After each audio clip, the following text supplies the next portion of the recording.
Hello friends, welcome to the SIA Academy.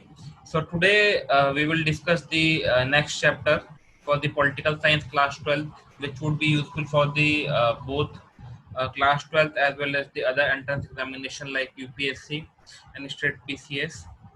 सो पहले chapter में हमने डिस्कस किया था about the process of nation building, how challenging it was about nation building, partition के बाद क्या क्या चैलेंजेस हमने फेस किए थे. In this chapter we will discuss about the how free and fair election was conducted, how difficult it was, then how Congress become a dominant party and how opposition parties became emergent, कैसे वो Indian democracy का part बनी और Indian democracy को enrich किया. Now before moving forward I would request you to like and subscribe the channel अगर आपको अच्छा लगता है तो SYA Academy को, so that हम आपके लिए और बढ़िया बढ़िया वीडियो बना सकें. So this is the second chapter, that is the era of the one party dominance. So as we had discussed earlier कि leaders in the many countries of the world decided that their country could not afford democracy. उन्होंने सोचा कि उनके यहाँ democracy नहीं हो सकती. And हमने जैसा डिस्कस किया था कि even many of the outsiders had said कि इंडिया में डेमोक्रेसी पॉसिबल नहीं है, बिकॉज नेशनल यूनिटी के लिए पहले प्रेशर चाहिए होता है कि सबको डांट डपट के एक साथ इकट्ठा किया जाए, और democracy is all about differences and conflicts. But India ने डेमोक्रेसी का पाथ ही फॉलो किया. And as you can see, there is one marker. Election Commission of India was set up in January 1950. Sukumar Sen was the first chief election commissioner. हमारे first chief election commissioner थे. And first general election, despite multiple difficulties, 1950 में ही हुए थे. तो ये तीनों points आपको याद रखने हैं. बट हाउ डिफिकल्ट और why first general election was very difficult, ऐसा क्या डिफिकल्ट चीज थी first free and fair general elections में. So first was that holding an election required delimitation or trying the boundaries of the electoral constituencies. हमें boundary define करनी थी कि किस एरिया में कितनी लोग होंगे, किस तरीके से कॉन्स्टिट्यूएंसीज होंगी. Now at that time it was partition हुआ था, आजाद हुए थे. तो this was a very difficult thing उस टाइम. आज के जमाने के अंदर कंप्यूटर्स भी नहीं थे, तो planning was very much difficult for this thing. Now electoral rolls were to be prepared, who were the eligible person to cast the vote. All these were the very big challenges. So point wise आप अपने answer को लिख सकते हैं. One of the interesting thing was that when first draft of roll was published, nearly 40 lakh women were not recorded in the list. अपने नाम से नहीं थी. सीता गीता कैसी थी वो? They were written as wife of Ramesh, daughter of Suresh. So this was quite interesting और difficult thing for the election commission, जो कि फिर वापस नया electoral roll publish हुआ और उनको भी मौका मिला वोट देने का on their name only. The size of election was very huge because at that time not only state election but general election, दोनों इलेक्शन एक साथ हुए थे. जैसे अभी स्टेट के इलेक्शन अलग होते हैं, जनरल इलेक्शन अलग होते हैं. प्राइम मिनिस्टर मोदी ने कहा भी है कि हमें दोनों इलेक्शन एक साथ कराने चाहिए, उसके कुछ प्रोज एंड कुछ कॉन्स है. एट दैट टाइम जस्ट हम जब आजाद हुए थे, both state and general election एक साथ हुए थे. तो there were 17 crore eligible voters, 489 MPs and 3200 MLA जिनको चूज करना था. तो it was a very big exercise. And और बड़ा चैलेंज क्या था? Only 15% were literate. तो ये भी नहीं पता कि क्या साइन करना है, क्या अंगूठा लगाना है, क्या करना है, क्या नहीं करना. तो this was very very very big task for the election commission and Indian democracy. अगली बड़ी चीज क्या थी? Next big test for the democratic functioning of India was that how a democracy would survive in a poor and illiterate country. इससे पहले हर जगह जहां democracy आई थी, they were rich country as well as prosperous country. काफी पढ़े लिखे लोग थे वहां पे. इंडिया के केस में ऐसा नहीं था. तो these were the challenges that we faced. Let us discuss in very brief कि कैसे वोटिंग होती थी, वोटिंग का पैटर्न कैसा था. This was also very big challenge. तो in current times you see, हमने देखा होगा कि EVM में इलेक्ट्रॉनिक वोटिंग मशीन की बात की जाती है, जिसके थ्रू हम जाते हैं, बटन क्लिक करते हैं और वोट रजिस्टर हो जाता है. But first general election was totally different. वो बिल्कुल ही अलग था. What happened in that, there were steel boxes for each candidate. तो आपको जो भी कैंडिडेट को वोट देना है उसके नाम का एक डब्बा होगा, उसके अंदर जाके आप पर्ची डालोगे. पर्ची वोंट बी हैविंग और slip won't be having any symbols. Symbols would be printed on the steel box. तो 20 lakh steel box were used for this purpose. On every steel box in Urdu, Hindi and Punjabi was written number of the constituency and polling station, polling booth. So you see how challenging it was. After first general election, second general election से लेकर till 2004 हमारे ballot papers use हुए, जहां पर आपने देखा होगा कि पार्टी का सिंबल बना रहता था, उसके ऊपर आपको स्टैंप मारनी थी, अंगूठा मारना था और फिर उसे बॉक्स में डालना था. तो this is the story of the ballot paper and ballot box. Moving forward, if we see that election started in 1950s, but 1952 में खत्म हुआ because most of the parts में 1952 में ही voting हुई थी. But these were very democratic and very contested election. For each constituency almost 4 candidates were there. तो ये देख सकते हैं हमारे लिए इलेक्शन कमीशन के लिए कितना बड़ा चैलेंज था इलेक्शन कंडक्ट कराना, कैंडिडेट्स को मैनेज करना, वोटर्स को मैनेज करना, कॉन्स्टिट्यूएंसीज को मैनेज करना, विमेन को मैनेज करना, लिटरेट को मैनेज करना. All these answers should come in your answer points point wise. Now, talking about the boxes, Maulana Abul Kalam Azad is an important figure of the Indian history. You see, he was the first education minister in the India, independent India.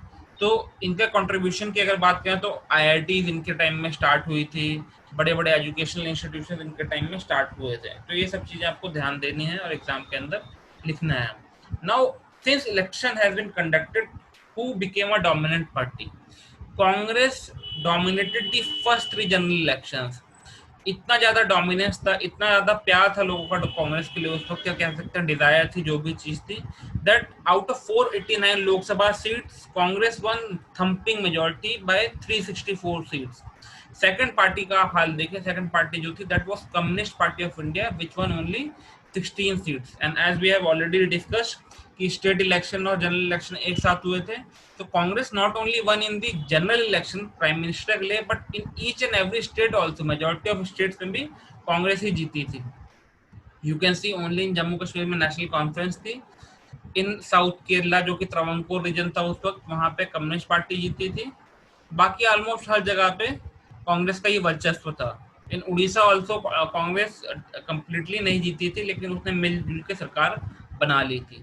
तो you see दी बाकी parties and the Congress 364, 371 and 361, 3 general election में ये हाल था. तो Congress dominated like anything. Interesting case of Kerala was that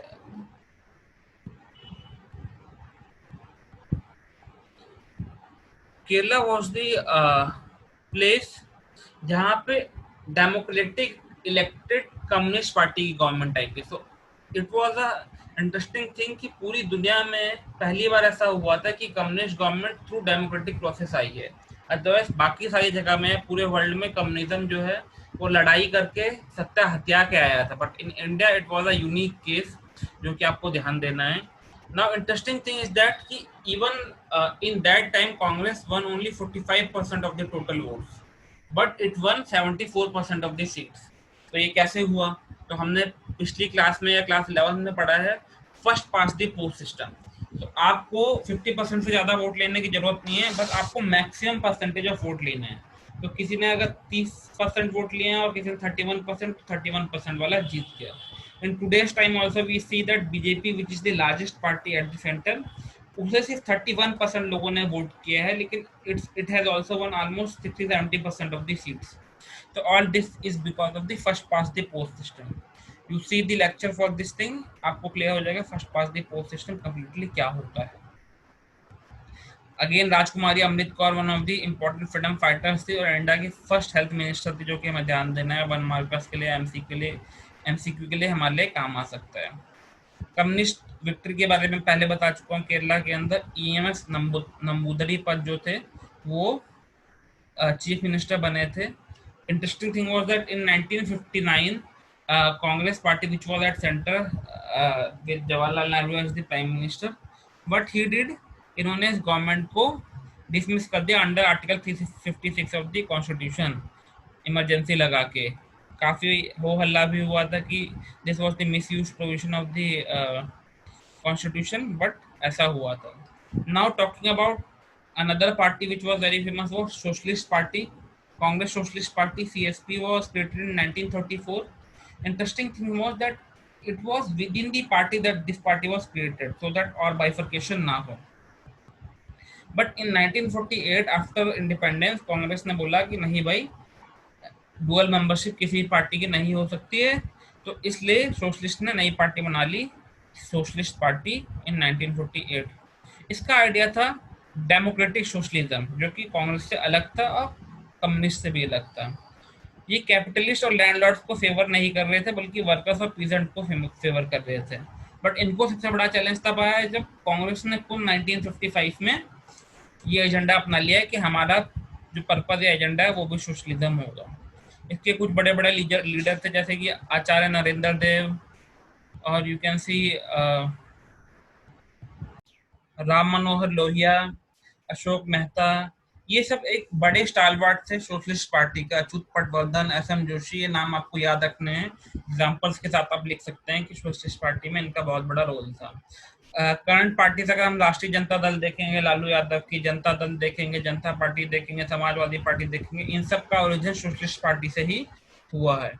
now we have to see the nature of Congress dominance. ये तो देख लें कि कांग्रेस डोमिनेट कर रही थी for 3 general election, but what was the nature, कैसे पावर मिली थी कांग्रेस को, व्हाट वर द मेथड्स, किस तरीके से रूल कर रही थी Congress. So if you see some country like China, Cuba और सीरिया, तो वहां पे तो भाई धोखाधड़ी चल रही थी। That constitution permitted only single party to rule the country, तो अल्टीमेटली एक ही पार्टी हमेशा डोमिनेट करेगी।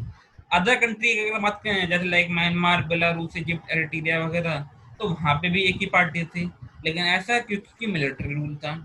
लेकिन इंडिया में कांग्रेस ने डेमोक्रेटिक इलेक्शन के थ्रू लोगों को विश्वास दिला के इलेक्शन जीते थे। अगर हम सिमिलर मॉडल देखें तो ऐसा मॉडल था कहाँ पे, साउथ अफ्रीका में, जहाँ पर अफ्रीकन नेशनल कांग्रेस ने ऐसा ही डोमिनेट किया था। ठीक है, आफ्टर अपार्थाइड, अपार्थाइड पॉलिसी आपको पता होगी, जहाँ पर ब्लैक लोगों के साथ भेदभाव किया जाता था। Now this box of Baba Saheb Bhimrao Ambedkar is very much important about his contribution. Not only he contributed for the constitution of the country, but उनका अगर हम देखें यूपीएससी प्रीलिम्स में या आपके 1 मार्कर में क्लास 12 में भी ये पूछा जा सकता है कि इंडिपेंडेंट लेबर पार्टी का फाउंडर कौन था, that was Ambedkar ji.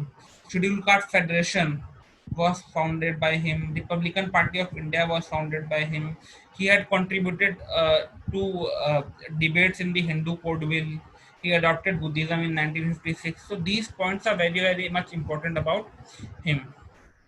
Now Congress जीती कैसे? This line or this word you have to use. It is very much important that it was seen as the inheritor of the national movement. एक तरीके से national movement इन्होंने ही दिया है, और कांग्रेस की वजह से हमें आज़ादी मिली है। तो पब्लिक के दिमाग में एक परसेप्शन काफ़ी ज़्यादा था।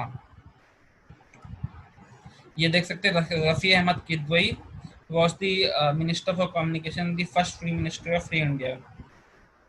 Now if we see Congress also, it was very interesting party, or it has a very interesting working style. It was a social and ideological coalition. तो इनिशियली आप देख सकते हैं इट वाज लाइक कि elites ने 1885 में start की थी, बट लेटर फेजेस में you will see there were so many differences within the Congress party. तो itself it was a democratic party, जहाँ पे काफ़ी सारी चीज़ों को अलाउ किया गया था। अपर क्लास, लोअर क्लास सब मिलकर डोमिनेट और हेल्प कर रहे थे कि किस तरीके से पार्टी को आगे बढ़ाया जाए। तो ये चीज़ ध्यान देने की बहुत ज़्यादा ज़रूरत है। नेक्स्ट पार्टी के बारे में डिस्कस करेंगे in between, that is Communist party of India, which had its root और origin related to the Bolshevik revolution, जो कि लेनिन ने लाया था इन 1917, याद हो आपको तो ये सोशलिज्म को सोल्यूशन मान रहे थे कि हमारी कंट्री का सोल्यूशन जो सोशलिज्म होगा। एंड कम्युनिज्म आज भी काफ़ी सारी जगह जीवित है, नक्सलिज्म में भी इसने थोड़ा इनपुट दिया है। इसके बड़े बड़े लीडर अगर आप देखेंगे तो ए के गोपालन, दांगे, नाम्बुतरी पर जोशी, अजय घोष, ये सब आपके 1 मार्कर में और मैच द कॉलम में बड़े काम आएंगे, तो ध्यान देना है। ए के गोपालन was quite famous and influential leader. Now, important thing why Congress dominated. Interesting thing about Congress was that it had a coalition like character. जैसे हमने पहले डिस्कस किया था कि इसी पार्टी के अंदर मल्टीपल लोगों को अपने व्यू पॉइंट रखने का मौका दिया जाता था। तो कोई बाहर क्यों जाएगा, नई पार्टी क्यों बनाएगा, दूसरी पार्टी क्यों ज्वाइन करेगा। तो first point was that a coalition accommodates all those who join it. तो ये सबको अलाउ करता था ज्वाइन करने के लिए। ऐसा नहीं है कि अरे आप तो फलाने ग्रुप के हैं, you can not join, you belong to particular community, you can not join. Everybody with every view point can join this coalition. And second point was that there was greater tolerance of internal differences. and ambitions of various groups and leaders were accommodated.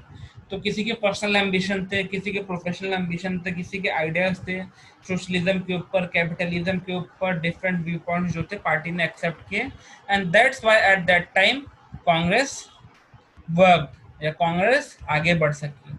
Now these group inside the party हमने काफी bold कर रखा है, important word है, are called as faction, one marker के लिए, जहां पे फैक्शंस क्या करते हैं, एक एक ग्रुप होते हैं जो कि अपने आइडिया को आगे बढ़ाते हैं लेकिन खुद ही पार्टी में रहते हैं या ग्रुप में रहते हैं.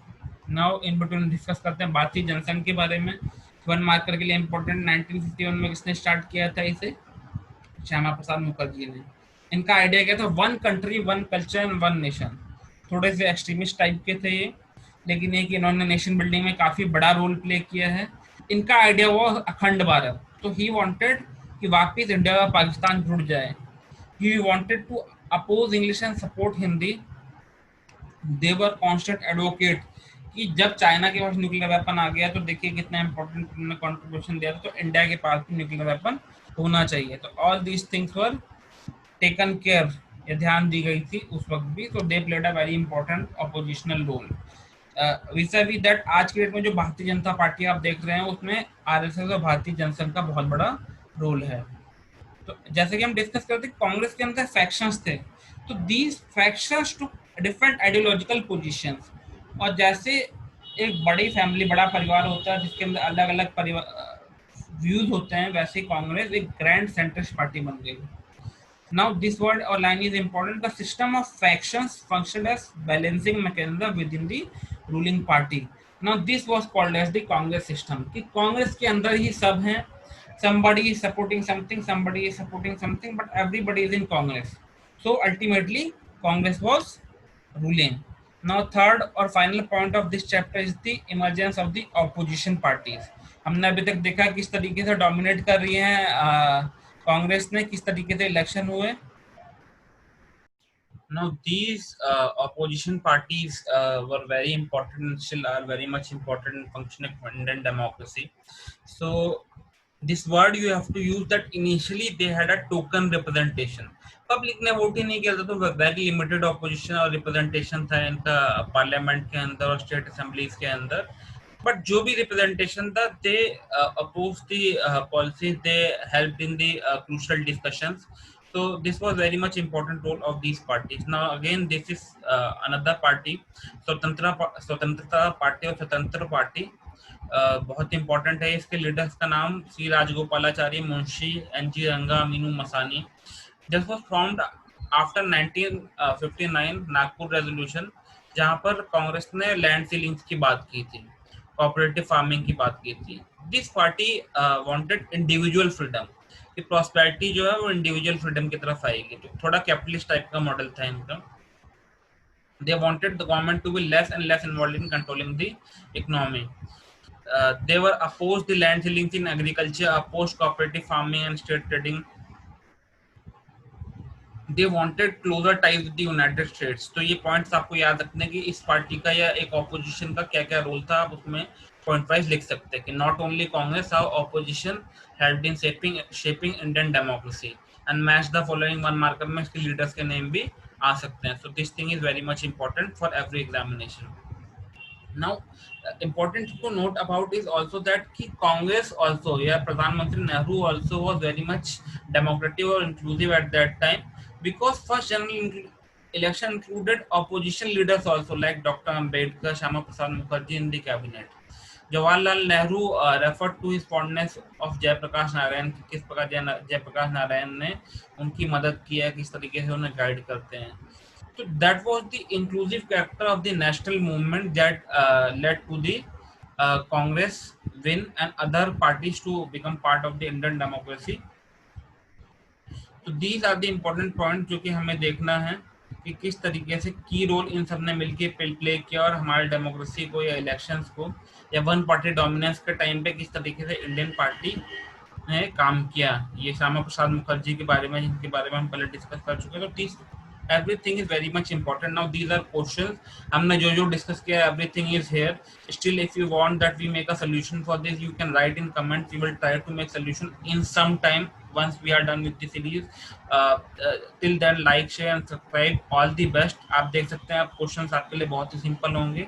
Any confusion or issues, just type in the comment. We will get back to you.